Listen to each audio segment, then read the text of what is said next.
Et salut à tous, c'est Zorbama. Aujourd'hui, on se retrouve pour un nouveau podcast. Un podcast qui va être assez long puisque aujourd'hui, on va s'intéresser au burn-out. Donc voilà les principaux signes que l'on rencontre pour le burn-out. Donc une situation qui fait de plus en plus parler d'elle. Donc afin de pouvoir préserver notre santé physique et mentale, nous allons nous attarder sur les différents signes que l'on peut rencontrer avant d'en subir un. Et aussi à essayer de vous faire prendre confiance pour certains, puisque voilà, on peut parfois être en situation de burn-out sans vraiment s'en rendre compte, mais aussi essayer de le réfuter, de se dire qu'on n'est pas en burn-out, que c'est pas possible, qu'on ne subit pas ce genre de situation, que c'est impossible que ça nous arrive. Voilà, vraiment faire prendre conscience par rapport à ça, mais aussi vous faire prendre conscience pour voir s'il y a des personnes dans votre entourage qui tombent en burn-out sans vraiment s'en rendre compte également. Voilà, de pouvoir les aider par rapport à ça. Donc pour définition, il s'agit d'un état d'un état de fatigue physique, émotionnelle et mentale étant lié à une dégradation du rapport d'une personne à son travail.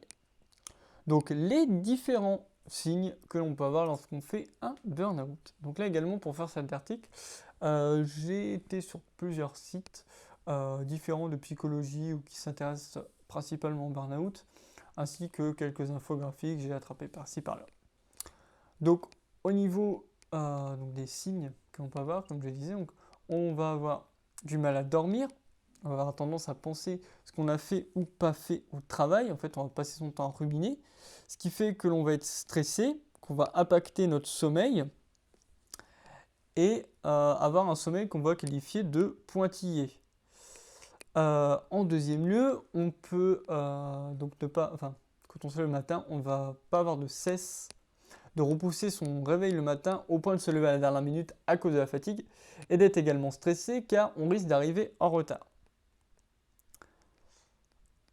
Vient suite à ça le fait de se sentir totalement vidé après une journée de travail, qui fait ça va nous empêcher et nous enfermer dans un cercle où on n'aura pas envie de faire d'autres activités, comme le fait de vouloir sortir entre amis, en famille, de faire de la cuisine, de faire de la musique ou du sport par exemple.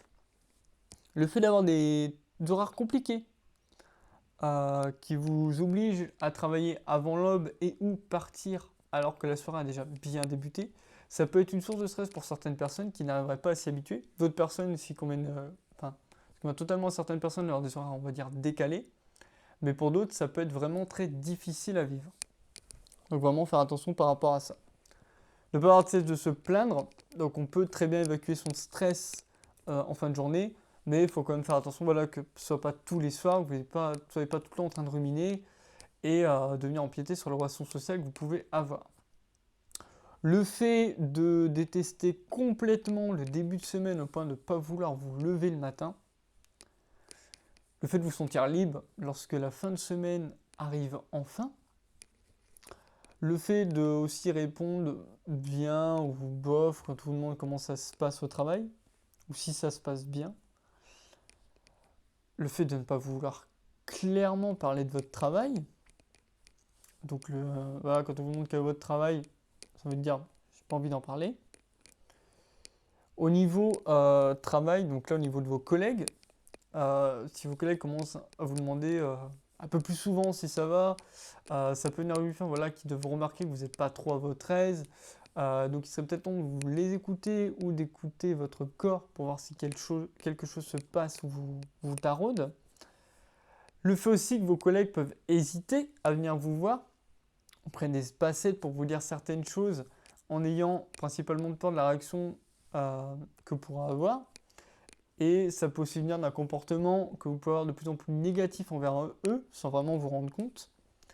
Qui rejoint notre point suivant, qui est le fait d'avoir des explosions de colère ou d'agressivité de plus en plus fréquentes envers vos collègues ou vos proches.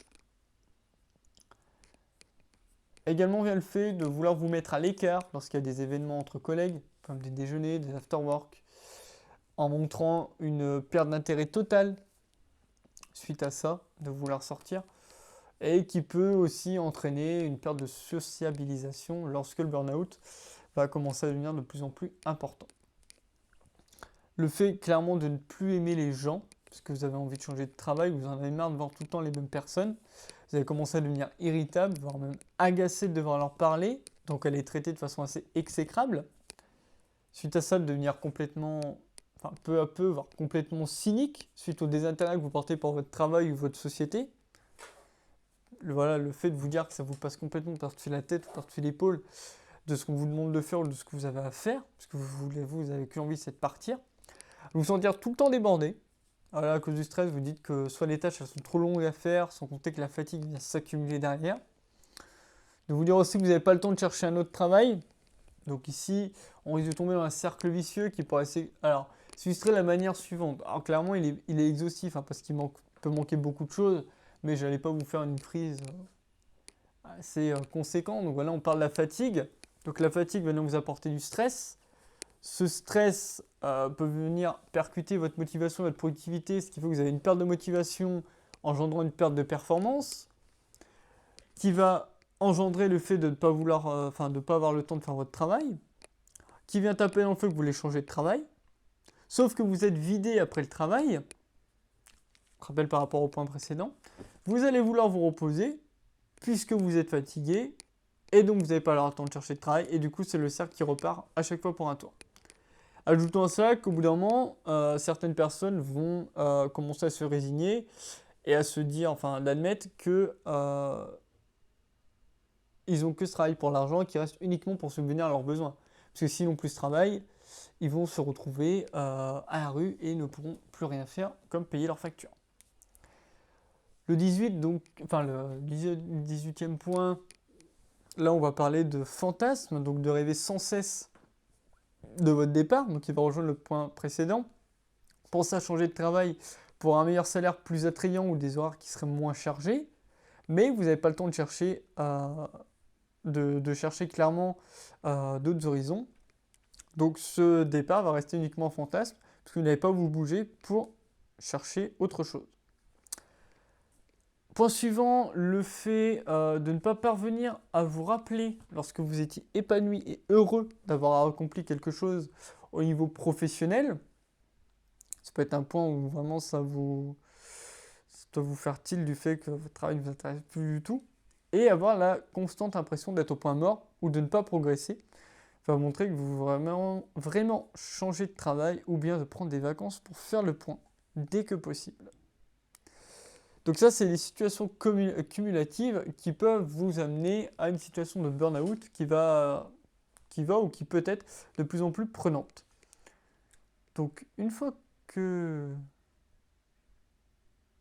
le burn-out est là, ça va être au stress, du coup, de faire son travail pour s'attaquer à votre morale avant de toucher votre corps avec la fatigue, clairement.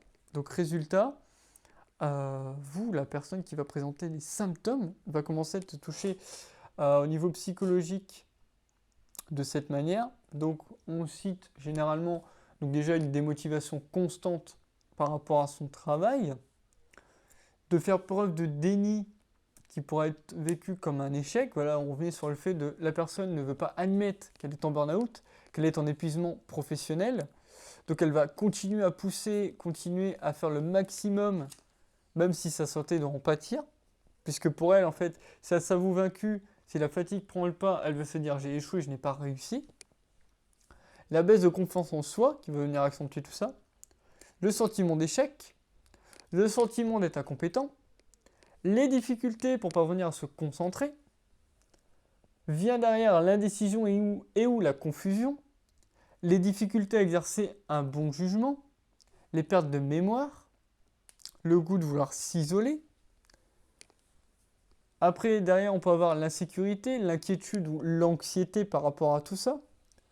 La frustration, l'attitude cynique, une irritabilité qui peut être marquée, des colères spontanées qui peuvent s'accompagner de pleurs fréquemment, et dans les cas les plus poussés et graves, on peut aussi avoir des pensées suicidaires une fois que l'esprit a vraiment été touché. À présent, on va voir ce qui peut intervenir du côté physique. Donc au niveau physique, vous allez avoir le sommeil qui va être perturbé, une fatigue qui va être quasi constante, une perte ou un gain de poids, des douleurs suite à certaines fragilités individuelles, donc qui peuvent être diverses, puisqu'on peut avoir des migraines, des douleurs musculaires, des douleurs articulaires, des maux de tête, des maux de dos, de ventre, ou que sais-je, par rapport à ce que vous avez déjà, ou qui peuvent, voilà, si vous avez un point qui est assez fragile, ça peut l'attaquer. Également des infections qui peuvent devenir de plus en plus fréquentes, donc comme des grippes, des sinusites, des rhumes, des otites, des infections urinaires et d'autres choses, et des problèmes de digestion qui peuvent aussi pousser vers des ulcères à l'estomac. Donc voilà ce qui peut arriver comme effet négatif, que ce soit au niveau physique comme psychologique. Alors, sur certaines études, on peut aussi noter que certaines personnes ont plus de facilité à subir un épuisement professionnel que d'autres. Donc on va les citer par rapport à ça. Donc on a les personnes qui vont faire de leur travail leur centre de vie. Donc clairement, s'ils n'ont que ce travail-là pour se sentir vivant et pas d'autre chose à quoi se raccrocher, donc c'est vrai que si ça se passe mal au travail, tout va mal se passer partout. Puisque c'est vraiment leur point d'ancrage, c'est vraiment leur point de repère dans leur univers. Donc ça, c'est très néfaste. Le fait d'avoir des attentes trop élevées envers soi-même, donc comme on le disait, voilà, si on attend trop de nous-mêmes, si on n'atteint pas certains objectifs, on va perdre confiance en nous, on va avoir une perte d'estime, et ça va commencer à chuter, à peser sur notre morale, et du coup à nous infecter. Le fait d'avoir des responsabilités à l'extérieur du travail qui peuvent accroître un stress qui peut déjà être important, comme le fait de devoir prendre soin de ses parents, d'un proche dans le besoin ou de ses enfants. Donc cette pression-là peut venir accentuer le stress du travail, puisqu'on peut se dire que si on perd ce travail-là, alors on n'aura plus rien pour les aider, plus rien pour vivre. Le fait d'être très perfectionniste dans son travail en tout point, au risque d'en oublier certaines priorités, ce qui va grandement venir manger petit à petit notre énergie, puisque en fait, certaines personnes sont tellement perfectionnistes que même sur les petites tâches, elles vont donner un maximum d'eux-mêmes, alors que ce sont des tâches basiques et qu'il n'y a pas besoin de se mettre autant la pression dessus. Ce qui fait qu'au bout d'un moment, le corps ne suit plus, enfin l'esprit ne suit plus, et après le corps ne suit plus, clairement. Le fait de ne pas vouloir travailler en équipe ou de ne pas déléguer certaines tâches pour se concentrer sur d'autres plus importantes, ça peut être aussi un point plus également, enfin qui rejoint celui d'avant, puisque voilà, puisqu'on fait plus de tâches, on va mettre plus d'énergie à faire plus de travail, alors qu'on pourrait le donner à d'autres personnes. Ce qui fait que ça va nous grignoter, du coup pareil, l'énergie manque, donc la fatigue arrive, et c'est le cercle qui commence. Le fait de ne pas se poser de limites lorsqu'une surcharge de travail arrive, donc savoir quand s'arrêter, quand l'esprit et ou le corps ne suivent plus, parce que voilà, on peut très bien se dire qu'il y a des pics d'activité d'un coup, et vous allez devoir travailler beaucoup, mais vous allez continuer, sans vraiment faire attention à votre corps et à votre esprit. C'est que ça va vous prendre la tête, et du coup, vous grignotez petit à petit.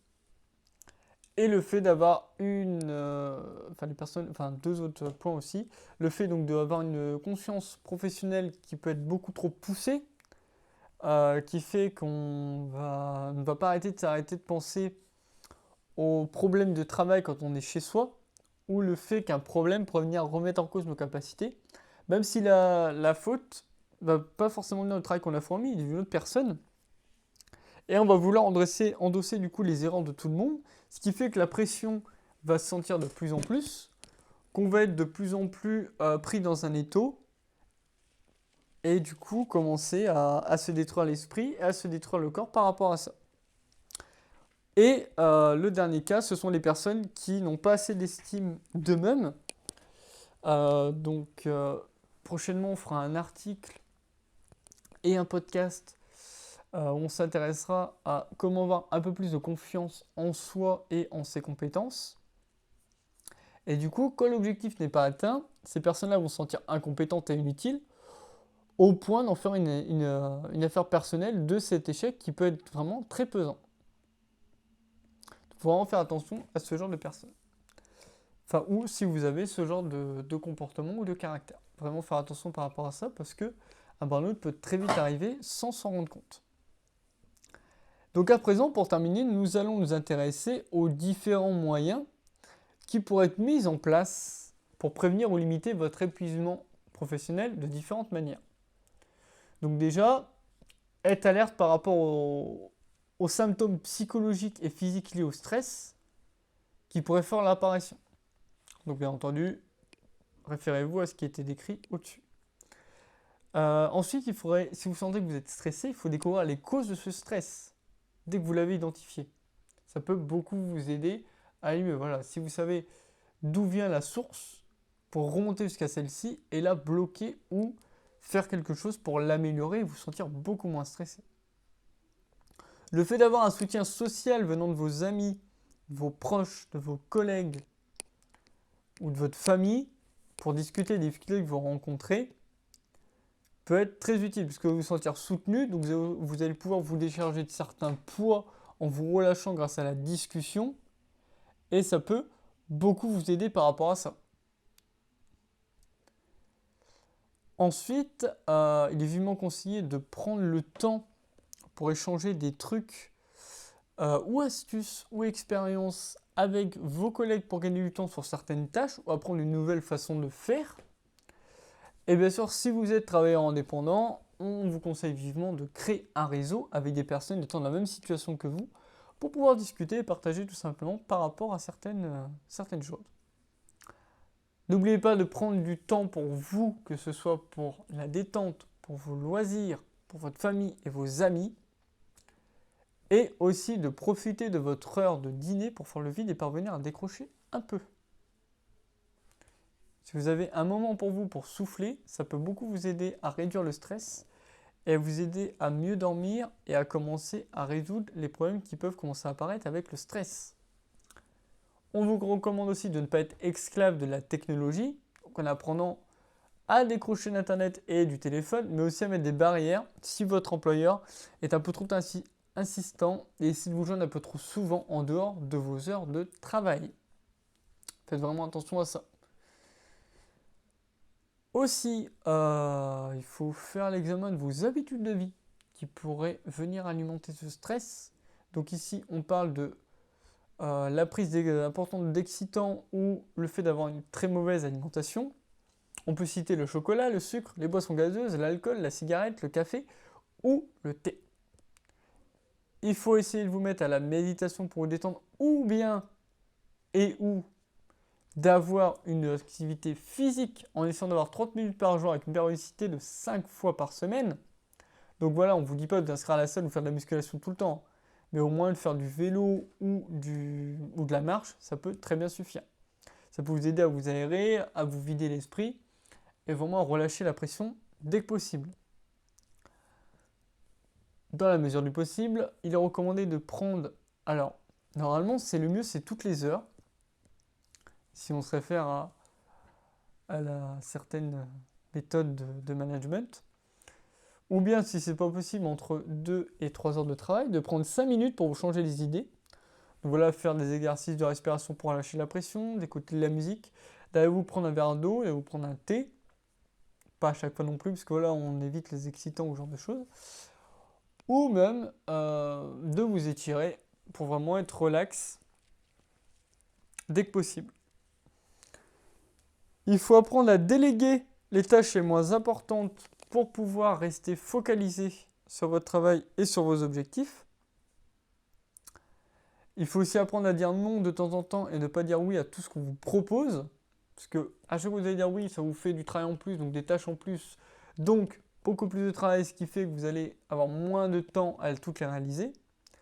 Et suite à ça, du coup, il faut que vous connaissiez le temps estimé ou le temps requis pour chacune des tâches afin de prioriser les plus importantes et bien sûr d'effectuer en premier celles qui prennent moins de 2 minutes. Donc là également, vous pouvez faire une to-do list, dresser une liste des tâches à faire pour que ce soit, si ça vous en avez vraiment besoin, et vous permettre au mieux de vous y retrouver et de faire un point à la fin de la journée de ce que vous avez réussi à faire et voir quelle est votre capacité de travail sans trop vous sentir submergé, sans trop vous sentir surchargé et détendu.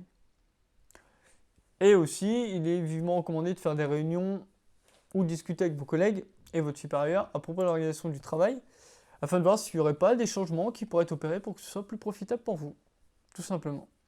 Et aussi de discuter avec votre employeur pour mettre en place des objectifs qui pourrait être plus réaliste et plus gratifiant pour votre personne afin de venir augmenter votre confiance et votre estime en vous, tout simplement. Donc voilà ce que vous avez besoin de savoir, ce que j'ai pu trouver sur l'épuisement professionnel avant que le burn-out du coup n'atteigne un point de non-retour, pouvant toucher de façon beaucoup plus dangereuse au niveau psychologique comme physique. Donc faites attention à vous. J'espère que cet article et ce podcast pourront vous être utiles. C'était Zorobama et on se retrouve dans un prochain podcast. Merci à tous.